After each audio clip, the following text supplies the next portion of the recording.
hello, this is Kit Cabello. I'm here in City Hall in downtown Chicago, and I'm joined here today with... Emily Penn, school social worker. All right, thank you for joining us. What is the purpose of this rally? What is happening here right now so our viewers and subscribers can know? Our teachers and our parents and our students and our clinicians are coming together to protest the special education cuts that have occurred in Chicago Public Schools that are hurting our most vulnerable students, our special education students. And when do these cuts happen? When do they take place? They take place, when did they take place or how did they take place? How did they take place? They took place, first of all, starting with student-based budgeting, and where they put all the money in one pot. So our general education students and our special education students are fighting for the same pot of money, forcing our principals to choose, are my special education students going to get their services, or my general education students going to get their services? And what has been the response from Mayor Emanuel's administration? Crickets. I haven't heard anything. He continues to say that we're giving our students a quality education, as far as I know of. I haven't heard him say anything directly. He's never directed anything to me or my students. And perhaps maybe so our viewers can know, how long has this fight been going on, and has it been happening since when he first took office in Chicago sometime in 2010? Okay.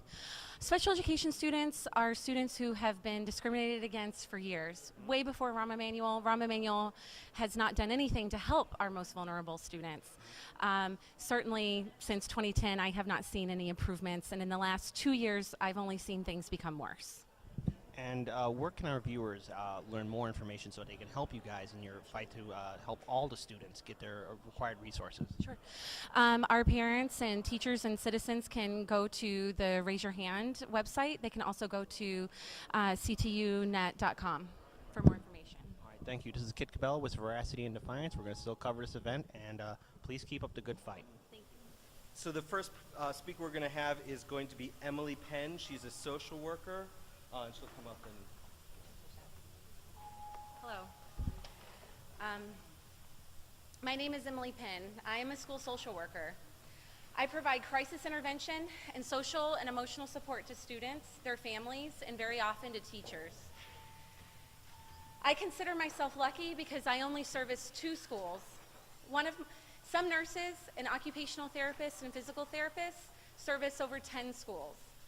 One of my schools has about 1,050 students, while the other has about 560 students. That's over 1,600 students. The National Association of Social Workers recommends 1 full-time social worker for every 250 students. CPS's average ratio, 1 social worker for every 1,250 students. It's not enough. Our students, particularly our most vulnerable, our students with disabilities, those living with trauma and in poverty, must have more support. It is not humanly possible for me, one person, to meet the social and emotional needs of my students under these conditions. How can our students learn like this? We have students who have experienced loss due to gun violence, domestic violence, physical, sexual, and emotional abuse, neglect, bullying, and depression, and need support to manage crises they are experiencing. Their teachers and I manage to help today. But what happens tomorrow? Tomorrow, I am at my other school. The day after that, I am expected to meet my impossible paperwork requirements. That student goes back to their classroom, sad and depressed or angry, trying to hold it together, waiting for their next emotional meltdown, or until they can meet with their social worker again, maybe next week.